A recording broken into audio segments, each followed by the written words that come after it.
ಎಲ್ಲರಿಗೂ ನಮಸ್ಕಾರ. ನಾನು ನಿಮ್ಮ ವಿಜಯ್ ಕರಿಯಪ್ಪ. ಇವತ್ತಿನ ವಿಚಾರ ಏನಪ್ಪ ಅಂತ ಹೇಳಿದ್ರೆ, ಇದೇ ತಿಂಗಳು 28ನೇ ತಾರೀಕು 1ನೇ ತಿಂಗಳು ಕಾರ್ಯನಿರತ ಪತ್ರಕರ್ತರ ಧ್ವನಿ ಸಂಘಟನೆಯ ವಿಚಾರ ಸಂಕಿರಣವನ್ನ ನಮ್ಮ ರಾಜ್ಯಾಧ್ಯಕ್ಷರಾದ ಅಂದ್ರೆ ಕಾಣಿಪ ಧ್ವನಿ ರಾಜ್ಯಾಧ್ಯಕ್ಷರಾಗಿರ್ತಕ್ಕಂಥ ಬಂಗ್ಲೆ ಮಲ್ಲಿಕಾರ್ಜುನ್ ನೇತೃತ್ವದಲ್ಲಿ ಸಂತೋಷ್ ಹೆಗಡೆ ಅವರು, ರಾಧಕ್ಕ ಅಂದ್ರೆ ರಾಧಾ ಹಿರೇಮಠ ಅವರು, ಅಂದ್ರೆ ಏನು ಈ ಪತ್ರಕರ್ತರು ಹೇಗಿರಬೇಕು, ಸಮಾಜಕ್ಕೆ ಪತ್ರಕರ್ತರ ಕೊಡುಗೆ ಯಾವ ರೀತಿ ಇರಬೇಕು ಎಂಬುದರ ಬಗ್ಗೆ ವಿಚಾರ ಸಂಕಿರಣವನ್ನ ಮಾಡ್ತಾ ಇದ್ದಾರೆ.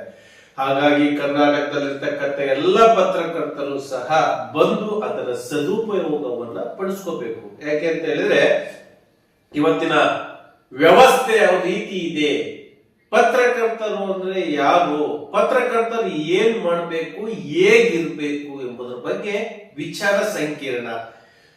ಈ ವಿಚಾರ ಸಂಕಿರಣಕ್ಕೆ ಭಾಗವಹಿಸ್ತಕ್ಕಂಥ ಎಲ್ಲ ಪತ್ರಕರ್ತರಿಗೂ ವಸತಿ ವ್ಯವಸ್ಥೆಯನ್ನ ನಮ್ಮ ರಾಜ್ಯಾಧ್ಯಕ್ಷರಾಗಿರ್ತಕ್ಕಂಥ ಬಂಗ್ಲೆ ಮಲ್ಲಿಕಾರ್ಜುನ್ ರವರು ಹಾಗೂ ತಂಡದ ವತಿಯಿಂದ ಅಲ್ಲಿ ಏರ್ಪಡಿಸಲಾಗಿದೆ.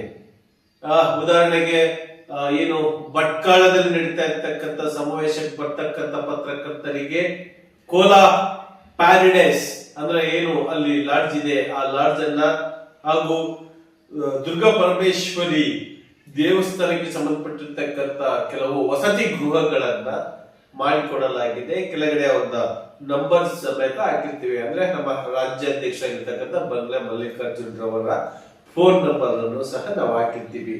ಇದು ಕರ್ನಾಟಕದಲ್ಲಿರ್ತಕ್ಕಂಥ ಎಲ್ಲ ಪತ್ರಕರ್ತರು ಸಹ ಬಂದು ಇದರ ಸದುಪಯೋಗವನ್ನ ಪಡಿಸ್ಕೋಬೇಕು.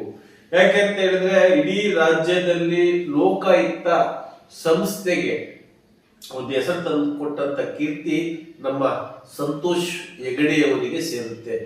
ಇವತ್ತು ನಾವೇನು ನ್ಯೂಸ್ ರಾಧಕ್ಕ ಅಂತ ಹೇಳ್ತೀವಿ, ರಾಧಾ ಹಿರೇಮಠ ಅಂದ್ರೆ ಗ್ಯಾರಂಟಿ ನ್ಯೂಸ್ ಪ್ರಧಾನ ಸಂಪಾದಕರಾಗಿರ್ತಕ್ಕಂಥ ರಾಧಾ ಹಿರೇಮಠ ಅವರು ಸಹ ಬರ್ತಾ ಇದ್ದಾರೆ.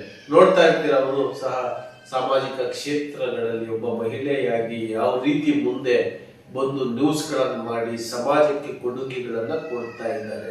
ಇನ್ನು ಈ ರೀತಿಯ ಹಲವಾರು ವ್ಯಕ್ತಿಗಳು ಸಮಾಜಕ್ಕೆ ಬೇಕಾಗಿರ್ತಕ್ಕಂಥ ಕೆಲಸಗಳಿಗೆ ಸಮಾಜದಲ್ಲಿ ಏನ್ ಮಾಡಬೇಕು ಅನ್ನೋದ್ರ ಬಗ್ಗೆ ತಿಳಿಸ್ಲಿಕ್ಕೆ ಹಲವಾರು ಇನ್ನು ಗಣ್ಯ ವ್ಯಕ್ತಿಗಳು ಬರ್ತಾ ಇದ್ದಾರೆ. ಹಾಗಾಗಿ ಬರ್ತಕ್ಕಂಥ ಪತ್ರಕರ್ತರಿಗೆ ಕೆಳಗಿನ ನಂಬರಿಗೆ ಕರೆ ಮಾಡಿ 27ನೇ ತಾರೀಕು ನೈಟ್ ಆಲ್ಟ್ ಆಗುವಂತ ವ್ಯಕ್ತಿಗಳಿಗೆ ಈ ಒಂದು ವಿಚಾರವನ್ನ ತಿಳಿಸಿ ಅಂತ ಹೇಳ್ತಾ, ನಾನು ನಿಮ್ಮ ದಾವಣಗೆರೆ ಕರ್ನಾಟಕ ಕಾರ್ಯನಿರತ ಪತ್ರಕರ್ತರ ಧ್ವನಿ ಸಂಘಟನೆಯ ಜಿಲ್ಲಾಧ್ಯಕ್ಷ ಹಾಗೂ ಡಿವಿಜಿ ವಾಯ್ಸ್ ಮುಖ್ಯಸ್ಥ ನಾವು ಸಹ ಈ ಒಂದು ಕಾರ್ಯಕ್ರಮಕ್ಕೆ ಬರ್ತಾ ಇದ್ದೀವಿ. ತಾವುಗಳು ತಪ್ಪಿಸದೆ ಬನ್ನಿ, ಆ ಕಾರ್ಯಕ್ರಮವನ್ನ ಯಶಸ್ವಿಗೊಳಿಸೋಣ. ನಮಸ್ಕಾರ.